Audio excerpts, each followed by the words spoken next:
Halo semuanya, apa kabar? Salam hormat buat kalian semua yang udah memilih untuk stay di rumah aja. Dan juga salam semangat buat teman-teman tenaga medis yang masih bekerja susah payah di rumah sakit untuk bisa menangani semua pasien-pasien. Salam kenal untuk semuanya, saya adalah Dr. Samuel Stemi. Saya berpraktek di Bogor. Dan dari ruang praktek saya memantau perkembangan penyakit COVID-19 di Indonesia. Nah, kenapa saya bikin video ini? Ada 3 hal yang mendasari saya untuk membuat video ini, yaitu berupa keprihatinan tentang yang pertama, kepanikan yang berlebihan dari sebagian masyarakat yang diakibatkan karena adanya hoaks ataupun berita-berita yang nggak benar yang beredar di media sosial. Yang kedua adalah karena ternyata masih banyak juga masyarakat yang belum tahu tentang si virus corona ini atau COVID-19 ini. Yang ketiga adalah masyarakat yang sebenarnya sudah tahu informasi tentang penyakit COVID-19, tetapi bersikap biasa-biasa aja, adem-adem aja, dan seperti tidak terjadi apa-apa. Nah, sebetulnya yang ketiga ini sangat disayangkan, karena diharapkan begitu kita tahu informasi yang benar, kita tahu bahwa ini adalah hal yang urgent, hal yang sangat penting, yang sebenarnya ini bisa mengancam negara kita. Jadi, penting banget untuk Anda semua yang masih adem ayem aja dan ngerasa nggak terjadi apa-apa, sebaiknya coba deh, saya minta waktunya untuk bisa dengerin dan untuk bisa tahu apa aja yang harus kita lakukan, penyakit COVID-19 itu sebenarnya apa, dan sebenarnya kita bisa kerjasama bareng-bareng kok untuk bisa menghadapi wabah penyakit COVID-19 ini. COVID-19 itu apa? COVID-19 itu adalah nama penyakitnya, yaitu merupakan sebuah akronim dari kepanjangannya Coronavirus Disease 2019. Kenapa 2019? Karena memang baru merebaknya di sekitar bulan Desember tahun 2019. Nah, penyebabnya apa? Penyebabnya adalah virus yang namanya Severe Acute Respiratory Syndrome Coronavirus tipe 2. Atau bisa disingkat dengan SARS-CoV-2 atau SARS-CoV-2. Nah, penyakit COVID-19 ini sudah ditetapkan menjadi pandemi oleh WHO sejak sekitar tanggal 12 atau 13 Maret 2020 yang lalu. Nah, pandemi itu apa? Pandemi itu artinya adalah satu wabah atau satu penyakit yang dengan mudah menyebar ke berbagai belahan dunia. Penyakit COVID-19 ini mirip sama flu. Kenapa dibilang mirip? Karena yang pertama, penyebabnya sama-sama virus. Yang kedua, cara penularannya itu adalah melalui kontak dekat dan juga droplet. Droplet itu adalah kalau misalnya kita batuk, itu kan ada cairan yang ikut keluar. Atau pada saat kita bersin, itu juga ada cairan yang ikut keluar. Nah, itu adalah droplet. Nah, penularannya adalah melalui droplet tersebut. Nah, bedanya apa? Si COVID-19 ini sama flu. Bedanya adalah si COVID-19 ini itu sangat mudah penularannya. Makanya akhirnya menjadi pandemi, bisa kena ke seluruh dunia karena memang dia sangat mudah ditularkan. Yang kedua, itu adalah karena si COVID-19 ini menyebabkan gejala yang jauh lebih parah dibandingin gejala flu. Nah, untuk kemudahan menularnya, itu ada beberapa penelitian yang menyebutkan bahwa si COVID-19 ini 2-3 kali lebih mudah menular dibandingin flu biasa. Ada yang bertanya, bagaimana kalau seandainya si droplet tersebut jatuh ke permukaan barang-barang? Berapa lama sih si virusnya itu bisa hidup? Nah, ini juga ada banyak penelitian, hasilnya beda-beda. Ada yang bilang bisa tahan hanya beberapa jam aja. Tapi ada juga yang menyebutkan bisa tahan tetap hidup virusnya 1-2 hari. Tapi ada juga yang nyebutin bahwa virusnya itu bisa tahan sampai 3 hari tetap hidup kalau memang si virus ini jatuh di permukaan yang memiliki kelembapan dan juga suhu yang sesuai untuk si habitat virus tersebut. Nah, ada juga penelitian nih yang sebenarnya lumayan penting bahwa ketika si droplet yang ada virusnya ini kena ke permukaan yang tidak berpori itu misalnya kayak gagang pintu atau misalnya semprotan toilet atau keyboard di laptop atau di komputer. Nah, itu dia bisa bertahan lebih lama untuk hidup tetap di tempat itu. Nah, ini yang menyebabkan makanya penularannya mudah karena virusnya tetap bisa hidup dan bertahan di permukaan dari benda-benda tersebut. Selain gampang banget nularnya, tingkat keparahan yang dialami oleh pasien-pasien terkena COVID-19 ini jauh lebih parah dibandingin pasien yang kena flu biasa. Terutama pada orang-orang yang lanjut usia, yang memang daya tahan tubuhnya udah lebih rendah, ataupun pada pasien-pasien yang memang memiliki imunodefisiensi, atau daya tahan tubuh atau imunitas yang memang lebih rendah daripada normal, dia bisa menyebabkan pneumonia, atau sesak napas, dan makanya bisa menyebabkan kematian. Nah, seperti pada infeksi virus-virus lainnya, sebetulnya kan gejalanya itu pada tiap orang bisa beda-beda. Nggak semua yang kena virus, udah gitu langsung pneumonia, langsung sesek gitu, nggak. Jadi memang pada penyakit COVID-19 ini, ada yang ringan atau mild, ada juga yang sedang ke berat, moderate to severe, ada juga yang memang sampai butuh alat bantu nafas misalnya, atau yang critical. Nah, kalau kita lihat dari data statistik, sebetulnya mayoritas atau lebih banyak itu yang mengalami gejala yang ringan, yaitu sebesar 81%-nya. Itu gejalanya ringan. Nah, sekitar 14% itu mengalami gejala yang sedang ke berat. Ya mungkin udah ada sesak nafas gitu. Nah, tapi yang sampai benar-benar butuh alat bantuan nafas misalnya, itu cuma sekitar 5%. Sementara angka kematiannya itu berkisar antara 0,21%, itu terjadi di negara Norwegia, sampai yang tertinggi itu di Italia, itu sekitar 7,64%. Nah, kalau kita hitung sebetulnya rata-rata angka kematian yang disebabkan karena penyakit COVID-19 ini adalah sekitar 2-3%. Dan penyumbang terbesar ke angka kematian ini adalah orang-orang yang usianya sudah lanjut, yaitu di atas usia 60 tahun. Kenapa usia 60 tahun atau usia lanjut? Karena memang di usia tersebut biasanya sudah memiliki penyakit-penyakit degeneratif atau penyakit yang lainnya selain si COVID-19 ini. Dan juga biasanya di usia tersebut sudah mulai terjadi penurunan imunitas atau daya kekebalan tubuh.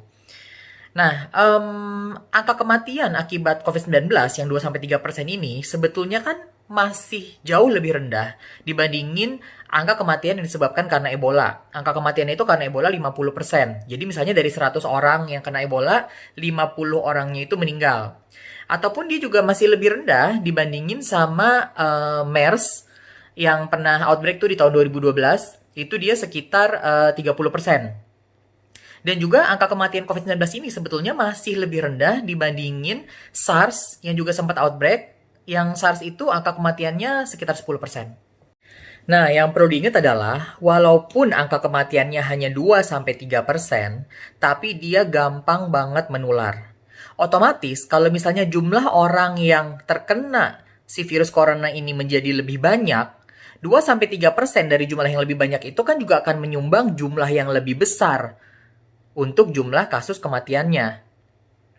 Jadi, penting banget buat kita betul-betul membantu pemerintah dalam hal ini untuk bisa mencegah penyebaran dari si virus corona ini.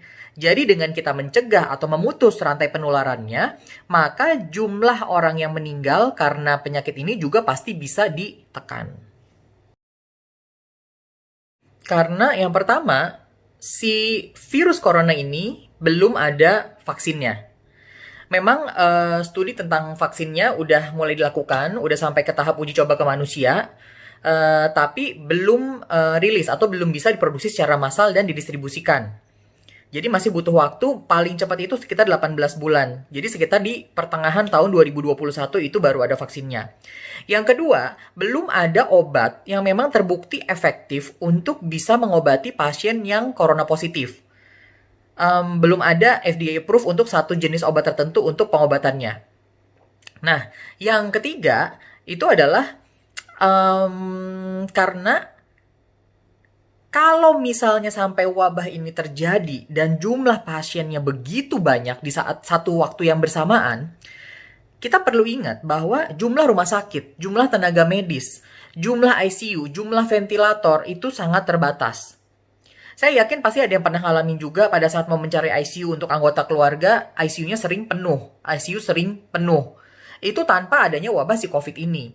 Nah, apalagi kalau misalnya terus semakin banyak orang yang terkena dan tertular si virus corona ini, maka ICU itu bisa benar-benar penuh dan sulit banget untuk bisa mendapatkan jumlah alat yang mencukupi untuk menangani semua pasien di saat yang bersamaan. Dan kalau misalnya nggak dapat ICU, ventilator juga kurang, pasti banyak pasien yang akhirnya meninggal karena tidak bisa ditangani. Begitupun kita perlu ingat bahwa tenaga medis itu tenaganya dan jumlahnya itu sangat terbatas. Jadi kalau misalnya terjadi wabah dalam jangka waktu yang bersamaan, tenaga medis sendiri bisa kewalahan, baik dari segi personilnya dan juga tenaganya. Dan itu akan sangat berisiko karena semakin banyak orang yang bisa nggak tertolong jadinya. Dan itu akan menyumbang angka kematian yang jauh lebih tinggi lagi. Apa yang bisa kita lakukan? Kita perlu ingat bahwa tujuan utama adalah dengan memutus rantai penularan dari si virus corona ini. Dengan demikian, kalau kita udah bisa berhasil memutus rantai penularannya, yang sekarang dalam kondisi sehat, kan tetap sehat. Yang sedang sakit dan terinfeksi corona bisa ditangani oleh tenaga medis dengan baik karena kapasitas bednya juga cukup untuk menangani mereka dan bisa dirawat sampai sembuh sehingga ya wabahnya selesai karena yang sehat tetap sehat, yang sakit sudah berhasil sembuh, selesai masalahnya. Bagaimana langkah konkretnya? Yang pertama adalah mengisolasi diri di rumah. Jangan pergi keluar rumah kalau bukan untuk tujuan yang benar-benar penting atau betul-betul mendesak. Work from home. Saya tahu mungkin nggak semua orang bisa work from home, tapi bagi Anda yang bisa melakukan hal ini itu sangat baik sekali. Jadi diusahakan untuk work from home. Kalaupun misalnya kita punya rencana bepergian, atau udah beli tiket untuk traveling atau untuk pergi kemana, saran saya sebaiknya kita cancel atau kita tunda sampai kondisinya betul-betul membaik. Nah, untuk anak-anak, pemerintah sudah mengambil kebijakan untuk bisa meliburkan anak-anak sekolah.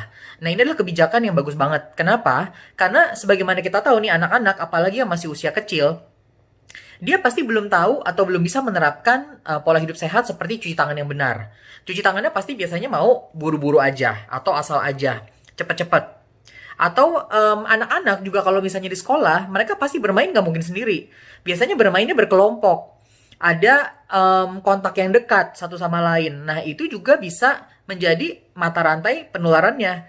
Jadi menurut saya, meliburkan anak sekolah adalah hal yang tepat. Dan sebaiknya kita juga punya kesadaran bahwa libur itu adalah kita untuk mengisolasi diri sendiri di rumah. Dan bukan untuk pergi jalan-jalan sekeluarga. Kalau memang kondisi kita sehat, jangan jadiin itu alasan untuk kita malah bepergian keluar ataupun mengajak anak-anak untuk pergi berlibur. Justru kalau misalnya kita sehat, ya kita pastinya bersyukur. Dan kita harus tetap berusaha untuk menjaga kesehatan yang kita punya sekarang. Caranya bagaimana? Yaitu dengan melakukan pola hidup bersih sehat. Misalnya, makanan. Kita harus makan makanan yang bergizi dan menu yang seimbang.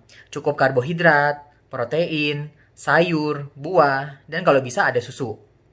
Dan juga hindari makanan-makanan yang dimasaknya setengah matang. Pastiin makanan itu matang, jangan makanan yang mentah-mentah dulu. Ya. Selain makanan, kita juga butuh minum yang cukup, kalau bisa 8 gelas atau 2 liter per hari. Kita butuh tidur yang cukup, yaitu 7-9 jam per hari. Kita juga perlu lakukan olahraga. Olahraga nggak harus di pusat kebugaran atau di gym, kita bisa lakukan olahraga di rumah. Yang kedua adalah rajin cuci tangan. Sering-seringlah cuci tangan. Cuci tangan itu menggunakan air bersih yang mengalir dan juga sabun.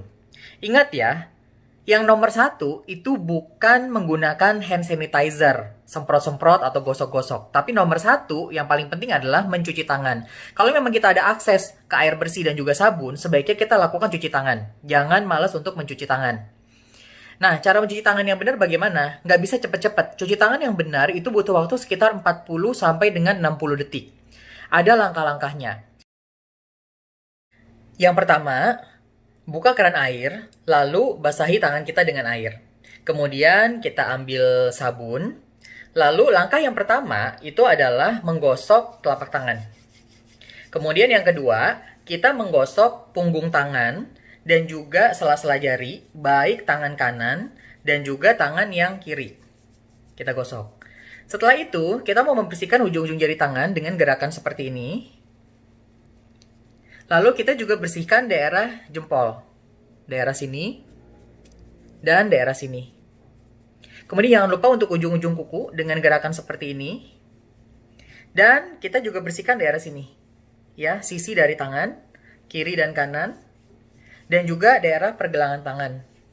Dan pastikan pada saat kita mencuci tangan, tidak ada aksesoris seperti jam tangan, ataupun cincin, ataupun gelang. Setelah itu, setelah merata sabunnya, kemudian kita bilas lagi dengan air mengalir. Dan kalau bisa, kita tutup kerannya dengan menggunakan lengan, seandainya kerannya memang bisa ditutup dengan lengan. Ataupun kita bisa mengambil tisu atau alat untuk mengeringkan yang cuma sekali pakai ya. Kita keringkan, kemudian tisu tersebut kita bisa gunakan untuk bisa menutup si kerannya. Kemudian kita buang tisu tersebut ke tempat sampah. Hindari kebiasaan pada saat kita sudah mencuci tangan, sudah bersih nih kondisinya, kemudian kita mengeringkan dengan cara mengelap ke baju ataupun ke celana.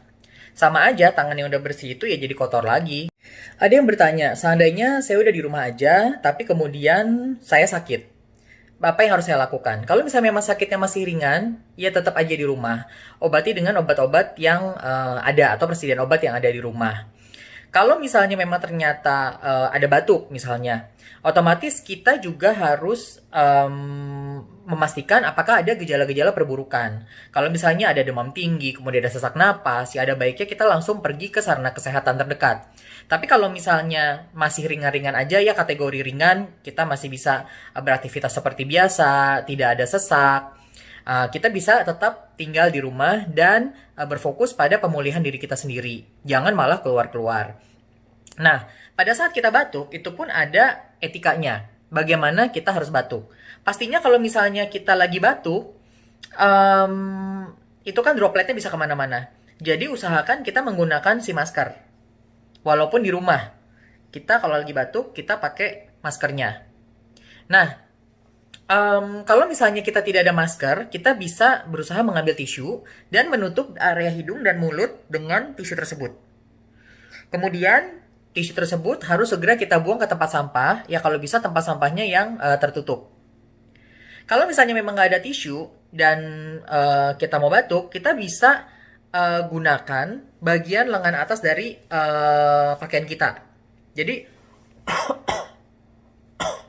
kita usahakan sebisa mungkin hidung dan mulut kita tertutup oleh pakaian kita yang sebelah sini. Ya. Jangan pada saat batuk itu kita malah menutup dengan tangan kita. Otomatis itu akan memperbesar risiko untuk terjadi transmisi atau penularan melalui tangan kita ke orang lain ataupun ke media-media yang ada. Nah, pas di rumah aja, saya yakin pasti banyak banget dari Anda semua yang membuka media sosial. Baik Instagram, Facebook, Twitter, dan lain-lain. Nah, pastiin kalau misalnya Anda dapat berita, terutama biasa dari WhatsApp grup ya, itu jangan langsung telan mentah-mentah percaya sepenuhnya sama berita yang kalian dapat. Usahain untuk browsing, jangan males. Searching lagi kebenaran beritanya. Kalau bisa, yang kita lihat yang sebagai patokan itu adalah dari WHO, dari CDC, ataupun dari Kementerian Kesehatan. Jadi itu yang jadi patokan pegangan kita. Ya, jangan sampai kita menjadi penyebar berita-berita yang nggak benar atau berita hoax yang malah akan menimbulkan kepanikan untuk orang di sekitar kita dan pada umumnya seluruh masyarakat Indonesia. Di media sosial banyak juga teori-teori konspirasi yang beredar. Misalnya bahwa si virus corona ini adalah merupakan senjata biologis yang dibuat secara khusus oleh negara tertentu, negara A atau negara B. Dan ada juga yang mengatakan bahwa virus ini memang aslinya itu dari satu lab yang ada di negara A atau negara B. Atau si virus ini memang awalnya benar-benar dari binatang A atau binatang B. Pada dasarnya ini sudah menjadi masalah di seluruh dunia mengenai virus ini.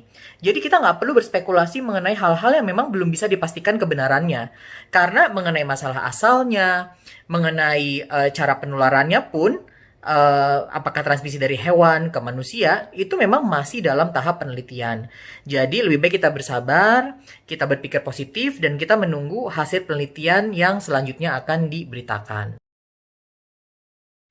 Kalau seandainya bahan makanan di rumah misalnya udah habis, berarti kan mau nggak mau kita harus keluar. Kalau misalnya memang order online pun nggak bisa.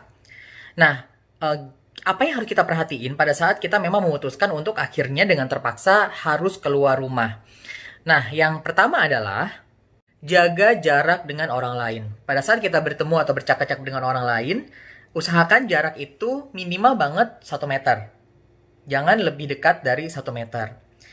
Yang kedua, sebisa mungkin hindari sentuhan tangan kita ke benda-benda yang memang biasa dipegang orang banyak.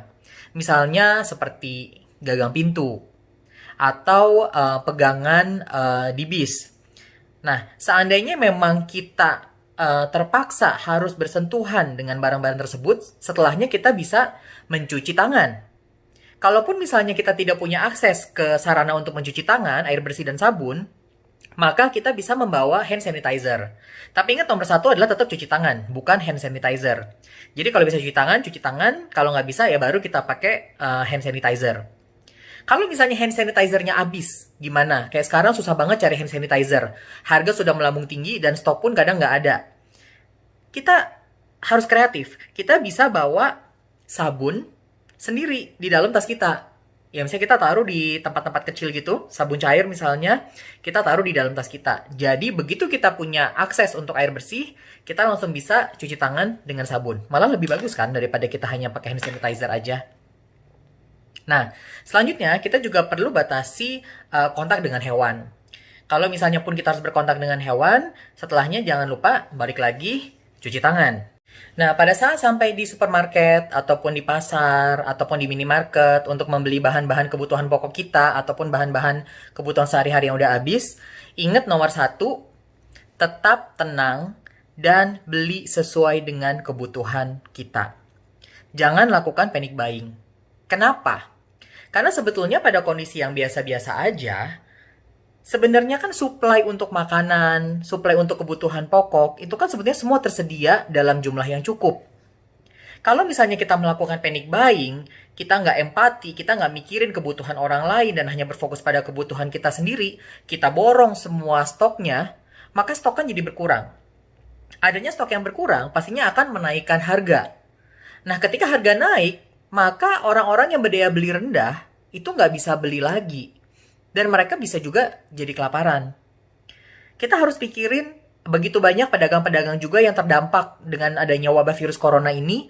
Pedagang-pedagang kecil terutama, misalnya yang berjual jajanan, yang biasanya jual jajanan di depan sekolahan, sekarang karena sekolahnya libur, maka mereka nggak dapat penghasilan. Nah, bagaimana mereka mau membiayai kebutuhan hidup keluarga mereka sehari-hari kalau misalnya harga melambung tinggi?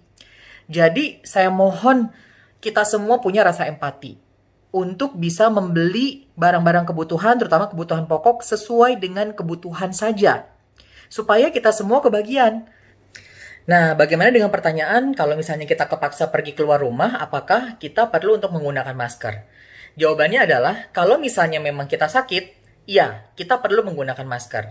Kalau misalnya memang kita kondisinya sehat, kita tidak perlu menggunakan masker. Jadi, rekomendasi dari CDC juga sudah menyatakan bahwa orang yang sehat sebetulnya tidak perlu menggunakan masker.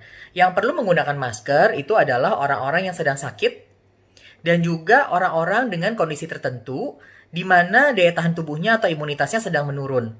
Misalnya karena penyakit-penyakit tertentu yang imunokompromis ataupun karena orang-orang yang mau nggak mau harus meminum obat untuk menurunkan kekebalan tubuhnya. Nah, itu mereka yang perlu menggunakan masker.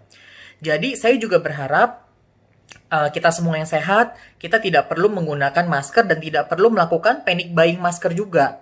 Karena saya sebagai tenaga kesehatan juga jujur sulit banget untuk mendapatkan masker saat ini. Kalaupun ada maskernya, harganya pun sudah melambung sangat tinggi. Walaupun pemerintah sudah melakukan razia dan usaha untuk pemeriksaan di pasar, tapi harga so far yang saya temui ya memang masih lumayan tinggi. Nah, kalau misalnya kita curiga nih, jangan-jangan kita kena COVID-19.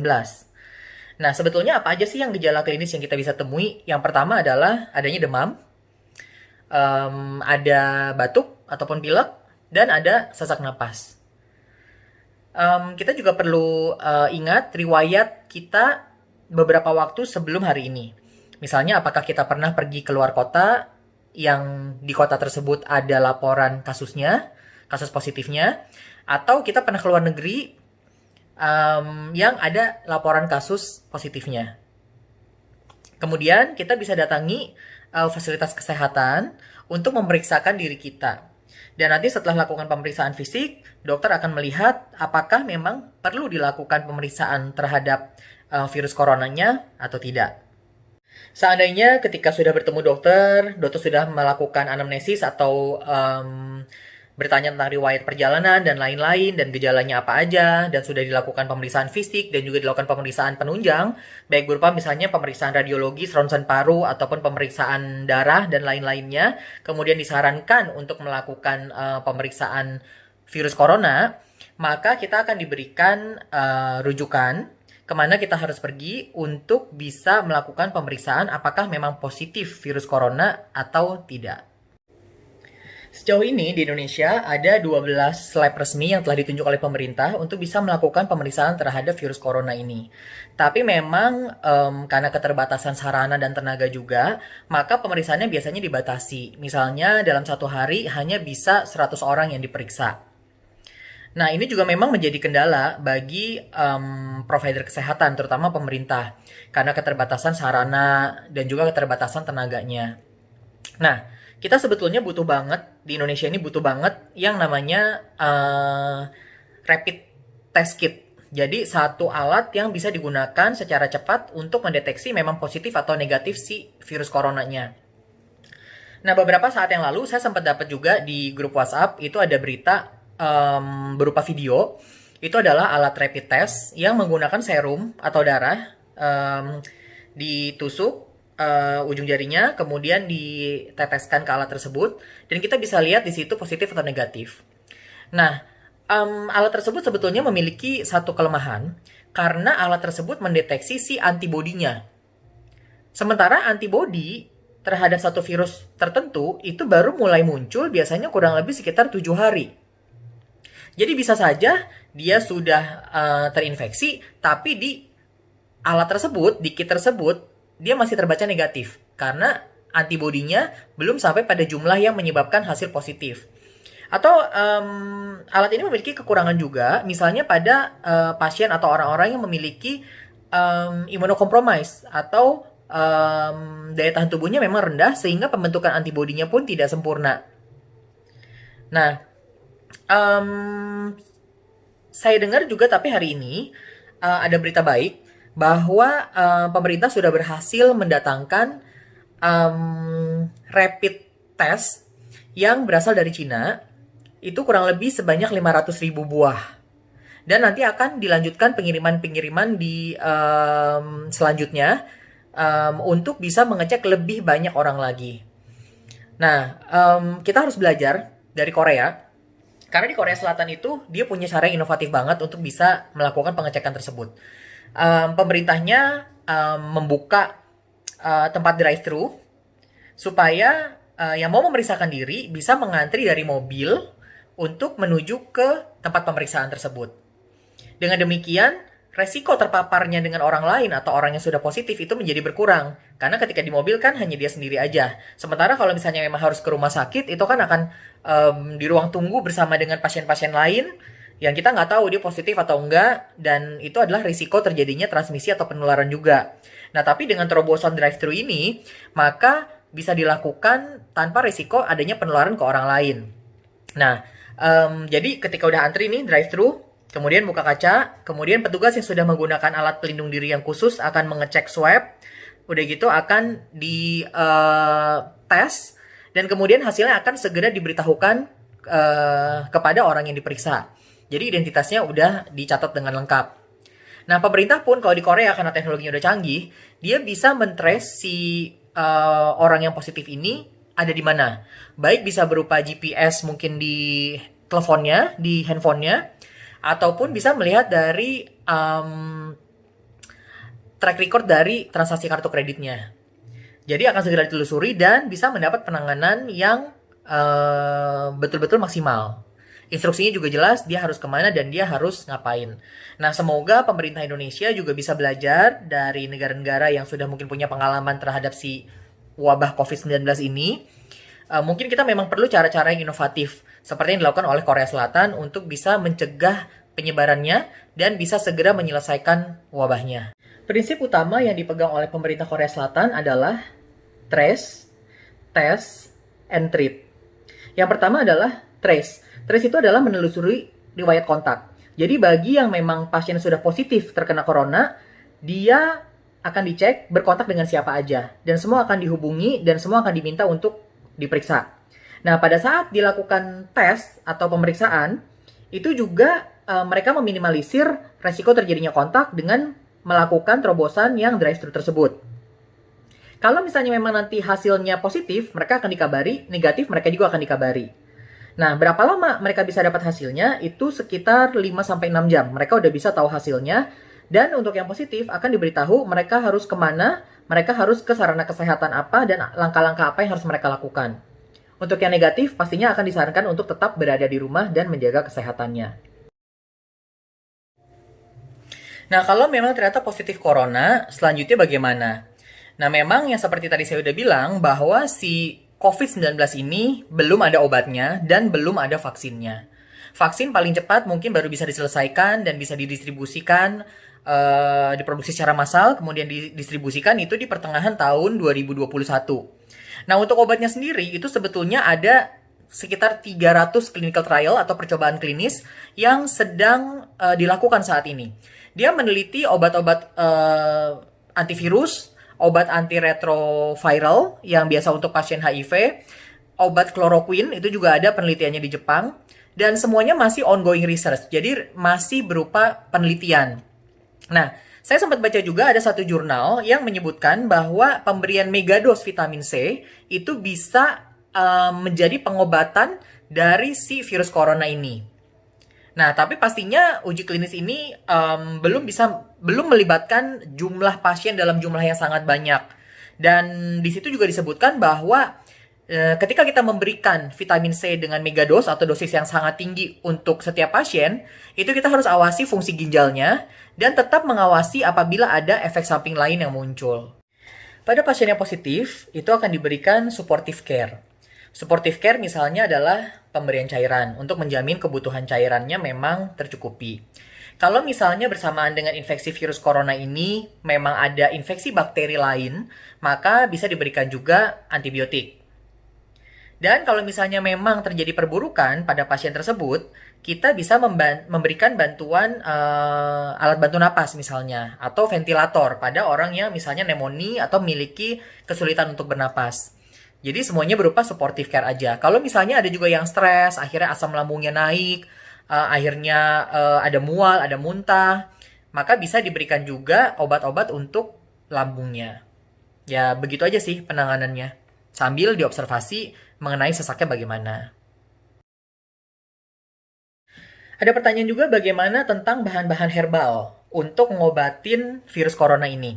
Jawabannya secara medis ya pastinya belum terbukti bahwa bahan herbal tertentu memang bisa di-approve atau sudah pasti untuk mengobati si corona ini. Itu belum ada. Nah, tapi kalau misalnya ada yang bertanya, "Dok, saya kondisi sehat. Apakah saya boleh mengkonsumsi bahan-bahan herbal yang memang bisa untuk meningkatkan daya tahan tubuh?" Jawabannya boleh. Jadi untuk Anda yang memang sehat kondisinya, mau mengkonsumsi bahan-bahan herbal tertentu yang memang memiliki fungsi untuk bisa meningkatkan imunitas tubuh, silahkan saja.